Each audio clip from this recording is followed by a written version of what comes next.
नमस्कार दोस्तों, स्वागत है आपका ज्ञान सर एजुकेशन ऐप में। यूपी ट्रिपल एससी के एग्जाम्स के, वनडे एग्जाम्स के, एसएससी एग्जाम्स के, पुलिस एग्जाम के, रेलवे एग्जाम के फ्री इनिशिएटिव आपको इसी चैनल में मिलते रहेंगे। चैनल को सब्सक्राइब जरूर कर लीजिएगा और वीडियो को लाइक और शेयर जरूर कर लीजिएगा। और हमारे ऐप ज्ञान सर एजुकेशन ऐप को गूगल प्ले स्टोर से आप इंस्टॉल जरूर कर लीजिएगा। इसमें सारे वनडे के एग्जाम्स के कोर्सेज आपको मिलेंगे बहुत ही कम दामों में। तो दोस्तों यूपी ट्रिपल एससी पीईटी के पीवाईक्यू के एक और वीडियो में आपका स्वागत है। अब तो एग्ज़ाम डेट भी आ गई है, तो इसलिए अपने रिवीजन को फास्ट करिए। पीवाईक्यू को मैं यहाँ पे करा रहा हूँ, अच्छे से उसको करिए। बाकी देखिए डीआई, अनसीन पैसेज है ना, हिंदी, इंग्लिश, इन सब पे ज़्यादा फोकस करके जो ज़्यादा मार्क्स के करंट अफेयर्स, जनरल अवेयरनेस मैं आपके लिए शुरू करने वाला हूँ बहुत जल्दी। टॉपिक जितने उसमें मेंशन है उसको देख लो, उन्हीं टॉपिक को पढ़ो। और आसान चीज़ आपकी कर दी गई है, जितने सिलेबस में टॉपिक हैं कैसे सिर्फ मेन चीज़ों को पढ़ के आप आराम से 60-65 स्कोर कर सकते हैं 99 परसेंटाइल तक। इसके लिए आप हमारे इस पेड कोर्स को लेके पूरे नोट्स, इसमें आपको टेस्ट सीरीज़ भी मिल जाएगी, टेस्ट सीरीज़ नोट्स पूरा कंप्लीट ले सकते हैं। इन नंबरों पे कांटेक्ट करके, डिस्काउंट भी चल रहा है, तो एक बार अधिक जानकारी के लिए इन नंबरों पे हमसे संपर्क कर सकते हैं। तो आज का पहला क्वेश्चन है, प्रसिद्ध युद्ध जो नारा था चलो दिल्ली, ये किसने दिया था? चलो दिल्ली का नारा, चलो दिल्ली का नारा लाला लाजपत राय, चंद्रशेखर आजाद, सुभाष चंद्र बोस, भगत सिंह, इनमें से ये दिया गया था सुभाष चंद्र बोस जी के द्वारा। चलो दिल्ली, चलो दिल्ली, ठीक है। इसके बाद है, दांडी नमक यात्रा के दौरान किस सामाजिक कार्यकर्ता ने गांधी जी को आंदोलन को केवल पुरुषों तक सीमित ना रखने के लिए राजी किया था कि इसमें महिलाओं को भी शामिल करो दांडी यात्रा में? तो ये किसने मनाया था इनको? कमला देवी चट्टोपाध्याय जी ने। किसने? कमला देवी चट्टोपाध्याय जी ने। और ये दांडी मार्च का समय भी याद रखो, पूछ सकता है, 12 मार्च 1930 से लेके 6 अप्रैल 1930 तक ये चलता है। 24 दिन का ये मार्च, लगभग 240 जो मील है ये लोग कवर करते हैं। साबरमती आश्रम से शुरू होकर दांडी पे जाके ख़त्म होता है, ठीक है। महिलाएं भी इसमें भाग लेती हैं। अराउंड ये मानिए 350-400 किलोमीटर चलते हैं ये लोग, है ना, तो ये याद रखना। इसके बाद है 1930 में महात्मा गांधी द्वारा सविनय अवज्ञा आंदोलन शुरू करने का कारण क्या था? The reason of launching civil disobedience movement by Mahatma Gandhi इन 1930। क्या कारण था उनका? पहली चीज़, इनमें से कोई नहीं कह दी है। दूसरा, लोगों से पूर्ण स्वराज प्राप्त प्रतिज्ञा लेने के लिए कहने हेतु। ब्रिटिश शासन की बुराइयों को दूर करने के लिए 11वीं सूत्री कार्यक्रम वाले एक पत्र के माध्यम से वायसराय को बताना। नमक कानून तोड़ने के लिए दांडी मार्च। तो देखिए यही है, सविनय अवज्ञा दल शुरू करा था यही, Dandi march to break salt law, है ना, नमक कानून तोड़ने के लिए दांडी मार्च करना। इसके बाद निम्नलिखित में से कौन 1857 के विद्रोह का परिणाम था?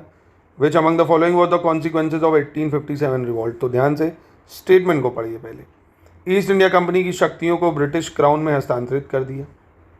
Transfer the power of East India Company to the British crown. तो बिल्कुल सही है पहली ही स्टेटमेंट। भाई यहाँ से कंपनी का रूल खत्म हो गया, क्राउन ने टुक ओवर कर लिया था, है ना, तो यही सही हो जाएगा। इसके बाद निम्नलिखित में से कौन स्वतंत्र भारत का पहला भारतीय गवर्नर जनरल था? पहला भारतीय गवर्नर जनरल स्वतंत्र भारत का कौन था? सी राजगोपालाचारी। कौन थे? सी राजगोपालाचारी। अब इनमें से और भी इंपॉर्टेंट पॉइंट है, जैसे पहला गवर्नर जनरल कौन था भैया? बंगाल का, है ना। पहले गवर्नर जनरल बंगाल का कौन था? तो वॉरेन हेस्टिंग। एक ये याद रखो, वॉरेन हेस्टिंग जो थे क्या था, बोलो इनको। पहला गवर्नर जनरल था बंगाल का वॉरेन हेस्टिंग। उसके बाद पहला गवर्नर जनरल इंडिया का कौन था भाई? है ना, फर्स्ट गवर्नर जनरल बंगाल का तो वॉरेन हेस्टिंग हो गया। फर्स्ट गवर्नर जनरल इंडिया का था विलियम बेंटिक। कौन था? Lord William Bentinck. अब ये फर्स्ट हुआ तो फर्स्ट वॉइसरॉय कौन था भाई? फर्स्ट वॉइसरॉय कौन था? तो ये लॉर्ड कैनिंग हो जाएगा, लॉर्ड कैनिंग, है ना, इसको भी याद रखो, पूछ सकता है आपसे। भारत का पहला वॉइसरॉय लॉर्ड कैनिंग, पहला गवर्नर जनरल भारत का विलियम बेंटिक, पहला गवर्नर जनरल बंगाल का वॉरेन हेस्टिंग। निम्नलिखित में से किस अधिनियम द्वारा बर्मा को भारत से अलग कर दिया गया था? है ना, बर्मा सेपरेट हुआ था इंडिया से किस कॉन्स्टिट्यूशन, मतलब किस एक्ट के द्वारा? तो गवर्नमेंट ऑफ इंडिया 1935 के द्वारा। फिर आता है, भारत को ब्रिटिश नियंत्रण से मुक्त करने के लिए भारतीय राष्ट्रीय सेना का गठन किसने किया था? तो इंडियन नेशनल आर्मी, इसकी स्थापना किसने करी थी भैया? तो यहाँ पे देखो आपको कन्फ्यूजन भी हो सकती है। देखो इंडियन नेशनल आर्मी, इसको आज़ाद हिंद फौज भी पहली चीज़ बोलते थे, आज़ाद हिंद फौज। अब यहाँ पे क्वेश्चन घूम भी सकता है, क्यों? क्योंकि इसका जो फॉर्मेशन है वो 2 पार्ट में हुआ, मतलब 2 चरणों में कह सकते हो। एक तो 1942 में, जिसने जब मोहन सिंह ने जापान और मलाया पेनिनसुला, मतलब सिंगापुर वगैरह में यहाँ पे करा, यानी जापान में करा एक तरह से 1942 में, ठीक है। फिर बाद में 1943 में सुभाष चंद्र बोस ने वापस से इसे बनाया, जब क्योंकि ये लोग पकड़ गए थे भाई, तो 1943 में वापस इसे बनाया, तो इसके नेता सुभाष चंद्र बोस बनते हैं ना, आज़ाद हिंद के। तो दोनों हो सकता है, सुभाष चंद्र बोस, मोहन सिंह, अगर ऑप्शन दे दे तो यहाँ दोनों ही को आपको चूज़ करना पड़ेगा। है ना। वैसे मेन अप्रोप्रिएट मोहन सिंह और सुभाष चंद्र बोस यही होना चाहिए। बंगाल के प्रथम गवर्नर जनरल, मैंने अभी आपको बता दिया बंगाल का प्रथम गवर्नर जनरल कौन था, वॉरेन हेस्टिंग था। ठीक है। इनमें से किसे भारत के ग्रांड ओल्ड मैन के नाम से जाना जाता है, तो grand old man of India, ये किसको जाना जाता है भैया, grand old man of India को दादा भाई नौरोजी को। किसको माना जाता है, दादा भाई नौरोजी को। ठीक है।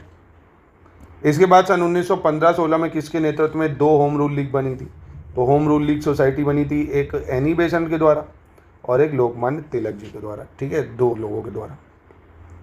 करो या मरो का नारा किसने दिया था, do or die, who gave the slogan do or die, तो करो या मरो का नारा दिया गया था किसके द्वारा, महात्मा गांधी के द्वारा।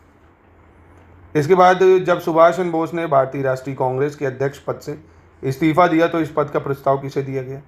When Subhash Chandra Bose resigned from the presidentship of Indian National Congress, the seat was offered to, भाई एक हरिपुरा सेशन था जिसमें ये अध्यक्षता करते हैं 1939 में, त्रिपुरी सेशन जब आता है तो ये रिज़ाइन कर देते हैं, फिर पत्ता भाई सीतारमैया जो थे ये बनते हैं। ठीक है, पट्टाभी सीतारमैया, मतलब ये हार जाते हैं पट्टाभी सीतारमैया, हरिपुरा सेशन, तो महात्मा गांधी जी को काफ़ी दुख होता है। त्रिपुरी सेशन में क्या होता है, फिर ये जीत जाते हैं, सॉरी त्रिपुरी सेशन में 1939 वाले में जब ये इस्तीफा देते हैं तो राजेंद्र प्रसाद जो है ये बनते हैं। ठीक है, इंडियन नेशनल कांग्रेस के। तो जब ये रिज़ाइन करते हैं तो इंडियन नेशनल कांग्रेस की सीट ऑफर होती है किसको, डॉक्टर राजेंद्र प्रसाद को। ठीक है, तो 47 का ऑप्शन क्या हो जाना चाहिए आपका, सी हो जाएगा। चलो 48 देख लेते हैं क्या कह रहे हैं, मिलान करना है 48 में आपको। ठीक है, ब्रह्म समाज, रामकृष्ण मिशन, आर्य समाज, सत्यशोधक समाज। तो ब्रह्म समाज की फॉर्मेशन करी राजा राम मोहन राय द्वारा, रामकृष्ण मिशन स्वामी विवेकानंद हो गया, आर्य समाज दयानंद सरस्वती, सत्यशोधक समाज ज्योतिराव फुले या ज्योतिबा फुले कह सकते हो। तो 48 का सी हो जाएगा। इनमें से कौन हड़प नीति का कट्टर समर्थक था, यानी डॉक्ट्राइन ऑफ लैब, जिसके थ्रू अवध, झांसी, सतारा, जातिपुर, संबलपुर इन सबको कब्जा करा गया था, तो लॉर्ड डलहौजी था। लॉर्ड डलहौजी 1848 से 1856 तक इसका कार्यकाल था डलहौजी का। इसके बाद है साइमन कमीशन किस वर्ष भारत में प्रथम बार आया था, फर्स्ट विजिट इंडिया में साइमन कमीशन की कब हुई थी ये बताना है आपको। तो पहली चीज़ याद रखो 1928 में पहली बार आएगा, दोबारा फिर आता है साइमन कमीशन अक्टूबर में 1928 में, है ना।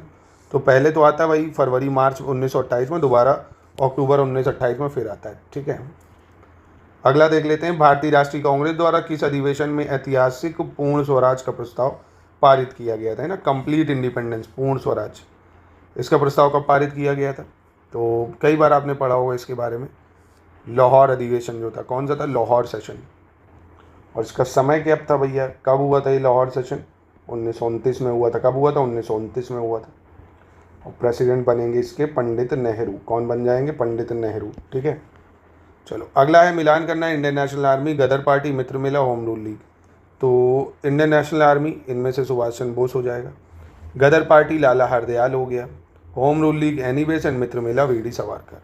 तो 52 का आपका बी हो जाएगा। ठीक है, फिर कह रहा निम्न में से किसने महात्मा गांधी की खिलाफत आंदोलन से जोड़ने का विरोध किया था, who among the following oppose Mahatma Gandhi association with the Khilafat movement.